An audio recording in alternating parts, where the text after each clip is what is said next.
시청자 여러분 그리고 장병 여러분 안녕하십니까? 국방뉴스를 전해드립니다. 국회 국방위원회는 전체 회의를 열고 북한의 지뢰 도발에 대한 현안 보고를 받았습니다. 이 자리에서 한민구 국방부 장관은 이번 사태를 김정은의 지시에 의한 것으로 전제하고 있다며 대북 확성기 방송을 모든 전선으로 확대하겠다고 밝혔습니다. 김지한 기자입니다. 국회 국방위원회는 12일 전체 회의를 열어 최근 북한의 지뢰 도발 사태에 대한 긴급 현안 보고를 받았습니다.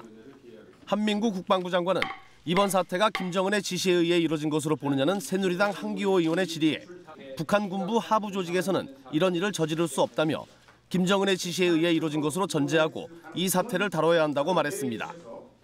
이어 북한의 의도적이고 불법적인 도발 행위는 정전협정과 남북 간 불가침 합의를 위반한 것으로 혹독한 대가를 치르게 하겠다며 두 곳에서 재개된 대북 확성기 방송을 조만간 모든 전선으로 확대하겠다고 말했습니다. 이번 사태로 중상을 당한 장병들에 대해서는 두 용사의 회복과 치료에 최대한의 노력을 하고 있고 전상자에 준하는 예우를 검토하고 있다며 이들이 회복되고 계속해서 군복무하기를 원한다면 심의 규정에 따라 가급적 군에 복무하도록 조치할 예정이라고 밝혔습니다. 합참은 이날 국방위에 제출한 보고서에서 비무장지대 내 GP 추진 철책 통문과 작전 통로의 안전을 확보하기 위해 작전 주기를 고려해 통로 안전을 확보하면서 적극적인 감시와 대응 작전을 시행하겠다고 밝혔습니다. 이어 적극적이고 불규칙적인 수색 매복을 통해 공세적인 작전을 시행하고 적의 습격과 유실 지뢰 등 다양한 우발 상황에 대비하겠다고 보고했습니다. 또한 비무장지대 감시 장비를 보강하고 조정해 중점 감시 지역의 감시 대책을 강구하겠다며 근거리 감시 레이더 등을 보완하고 GP 주변 적 예상 침투로와 귀순로에 대한 감시 장비를 보강하겠다고 밝혔습니다. 아울러 수목을 제거해 GP 불모지를 점진적으로 확장하는 등 중점 감시 지역의 감시를 강화하겠다며 장기적으론 GP 중심의 다중복합 감시 체계를 구축하는 방안도 검토하겠다고 말했습니다.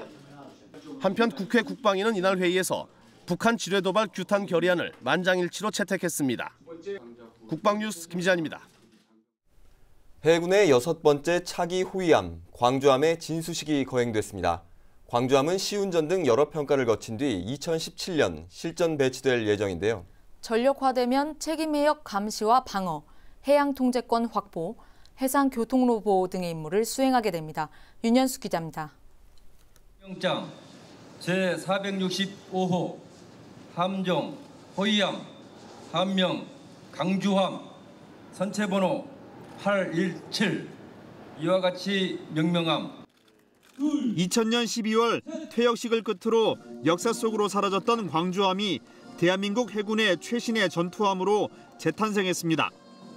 차기 호위함인 광주함은 인천함과 경기함, 전북함, 강원함, 충북함에 이은 6번째. 재원을 살펴보면 길이 114m, 폭 14m, 높이 25m, 무게 2,300톤, 최대 속력은 55km, 120여 명이 탑승할 수 있습니다. 3차원 탐색 레이더와 대함 대공 미사일, 소나와 어뢰음향 대항체계, 해상 작전 헬기가 탑재됐으며 주요 장비의 국산화 비율은 90% 이상입니다.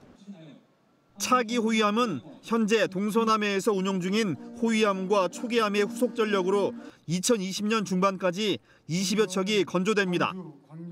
우리 해군은 1945년 창설된 이래 대양 해군으로 비약적인 발전을 이루었으며 굳건한 영해 수호는 물론 세계 곳곳에서 세계 평화 유지를 위해 중요한 역할과 헌신을 다하고 있습니다. 이러한 가운데 우리 해군의 위상에 걸맞는 최고 성능의 함정을 우리 STX 조선해양에서 건조하게 되어 무한한 영광으로 생각합니다. 광주함은 2016년 말 해군에 정식 인도되기 전까지 시운전과 인수평가 등을 거친 다음 2017년 초 해역 함대에 실전 배치됩니다. 국방뉴스 윤여수입니다. 우리 군이 역대 최대 규모의 통합 화력 경멸 훈련을 실시합니다. 우리 군과 미군의 최신 첨단 무기가 참여해 적 도발에 대한 강력한 응징의 의지를 보여줄 것으로 기대됩니다. 오상영 기자의 보도입니다. 우리 군이 경기도 포천 승진훈련장에서 통합 화력 경멸 훈련을 실시합니다. 광복 70년을 맞아 강한 국군의 위용을 보여주고 적 도발을 강력히 응징하고 경멸하기 위한 의지를 대내외에 알리기 위해서입니다. 훈련은 12일과 18일, 24일, 28일 등 모두 4차례에 걸쳐 실시합니다. 국내외 주요 인사와 안보 전문가, 주한 외국 무관은 물론 육군과 국방부 등으로 신청한 일반 국민과 학생 등 매회 3천여 명이 참관합니다. 국방부는 페이스북과 카카오 스토리 등 SNS를 통해 12일부터 19일까지 일반 국민 참관단을 모집할 계획입니다. 훈련 규모와 참가 전력은 역대 최고 수준입니다. 47개 부대 2천여 명의 한미 장병들과 K2 전차와 K21 장갑차, 수리온 헬기, FA-50, 다련장 로켓 등 우리군의 최신 무기와 주한미군의 브래들리 장갑차와 팔라딘, 아파치 헬기, A-10 폭격기 등이 참가합니다. 훈련은 국방부 의장대와 군악대의 공연, 각종 영상을 시청하는 일부 식전 행사로 시작해 평시 적 도발에 대한 대응과 전시 연합 합동작전 수행으로 진행되는 2부 경멸훈련, 훈련에 참가한 전력과 개발 중인 신무기를 접할 수 있는 3부 장비 견학 순으로 약 150분 동안 진행됩니다. 국방부는 광복과 분단 70년을 맞아 후손들에게 진정한 광복인 통일을 물려줄 수 있도록 튼튼한 안보 태세를 유지하고 굳건한 방위 역량을 갖추기 위해 박차를 가할 것이라며 이번 훈련에서 이런 우리군의 노력이 그대로 표현될 것이라고 강조했습니다.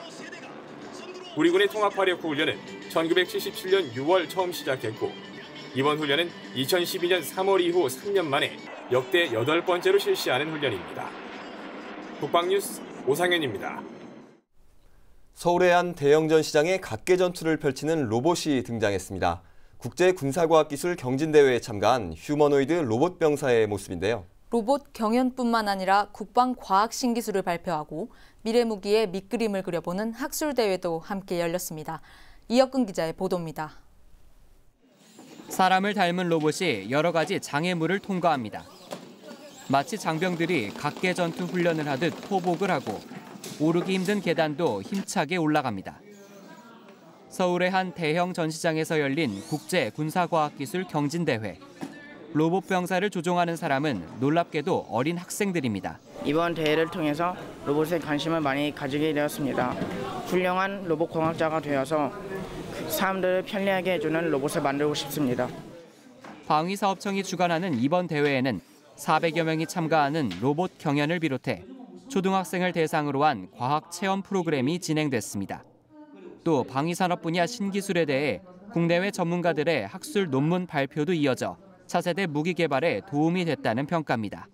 국내외 산학연의 우수한 기술과 국방기술의 융합을 통하여 미래 방위산업 아이디어를 발굴하는 한편 우리 젊은 학생들, 어린 학생들에게는 우리 국방 분야에 참여할 수 있는 밀리터리 페스티벌 행사를 마련하였습니다.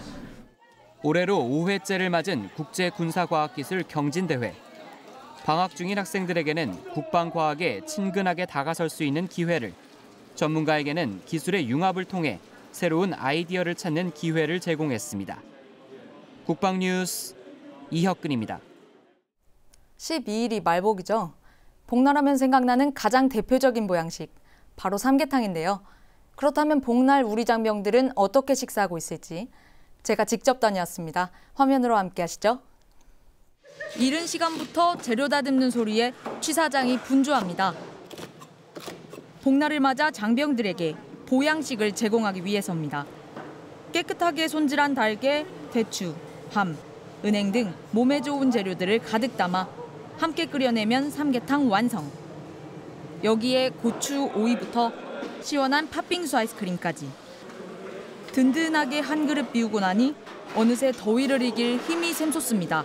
할머니가 해주시던 보신탕만 먹다가 군대 오면 못 먹을 줄 알았는데 먹게 돼서 정말 감사하고요. 이렇게 만들어주신 치사병들에게 정말 감사드리고 더운 날 훈련 받을 때도 정말 큰 도움이 될 것 같습니다.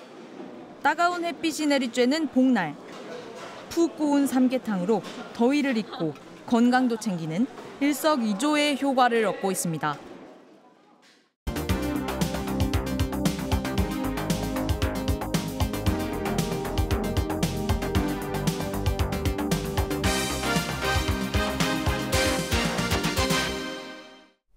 미래 대한민국의 바다를 책임질 해군사관학교 생도들에게 바다 수영은 꼭 갖춰야 할 생존 능력인데요. 훈련은 전투다.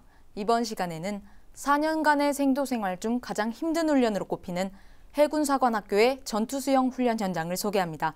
송민아 기자입니다. 내리쬐는 태양이 뜨겁기만 합니다. 해군사관학교 생도들은 준비운동을 하며 긴장을 늦춥니다. 섭씨 31도가 넘는 무더운 날씨지만 바닷물에 몸을 담그기 전 안전사고를 예방하기 위해서입니다. 생도들이 열을 맞춰 입수하고 평형 자세로 안정적으로 전진합니다. 해군사관학교는 지난 3일부터 5일간 전투수영 훈련을 진행했습니다. 580여 명의 전 생도가 참여한 이번 훈련은 생도들의 해양 생존 능력을 높이기 위해 매년 이맘때 실시하고 있습니다.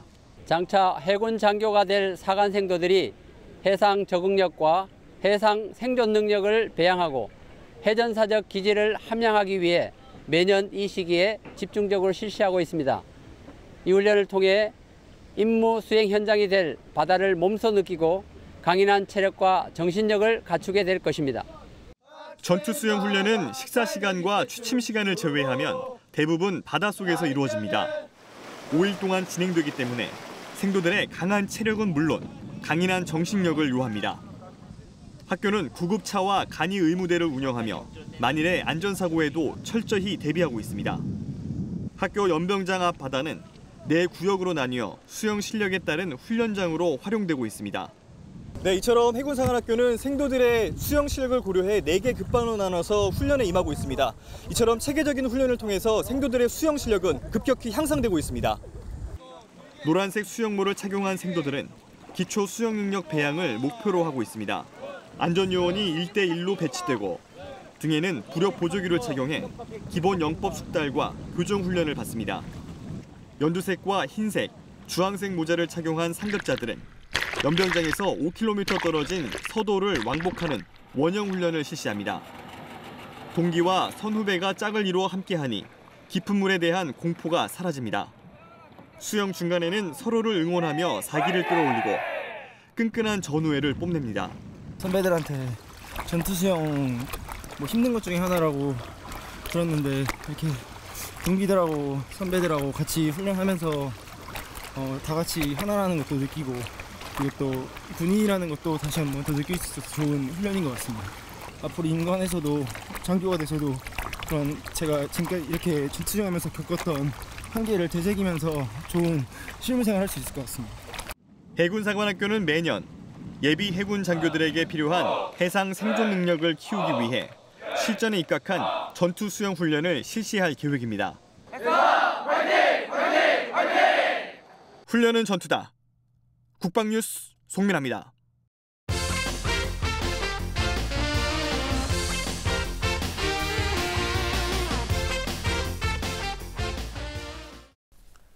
국방뉴스는 매주 이 시간 병무제도에 대한 궁금증을 풀어보기 위해 병무수첩 코너를 마련하고 있습니다.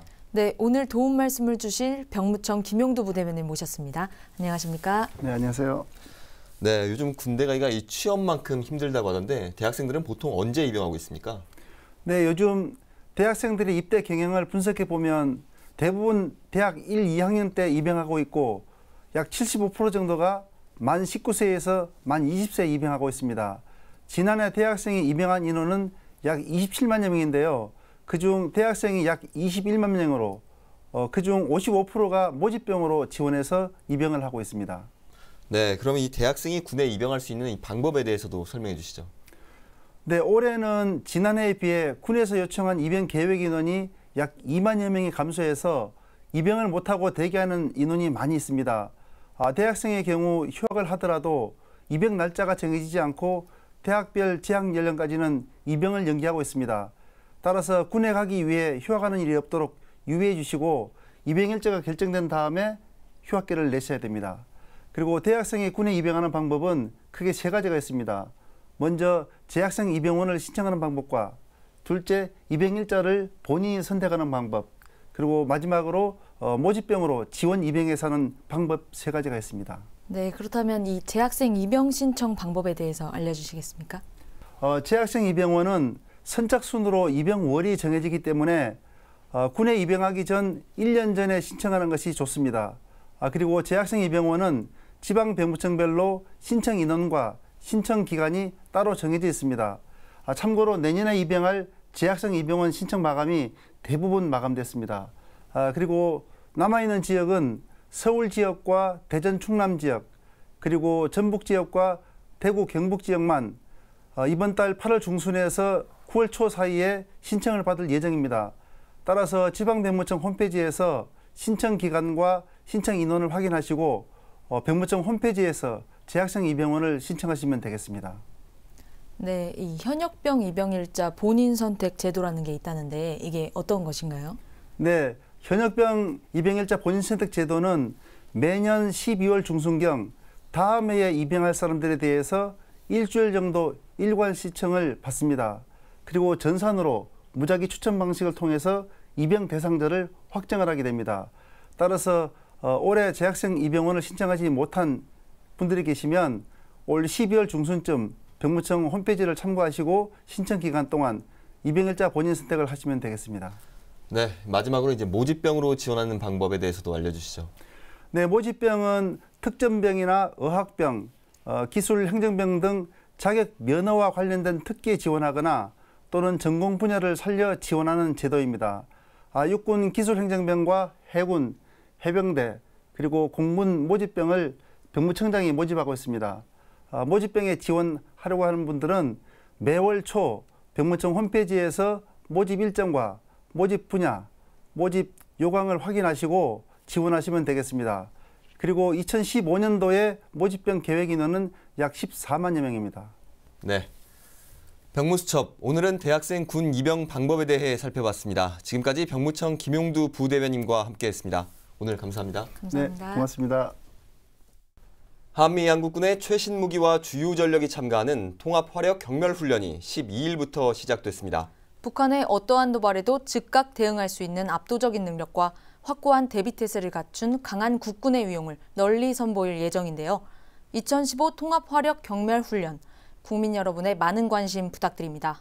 국방뉴스를 마칩니다. 시청해주신 여러분 고맙습니다.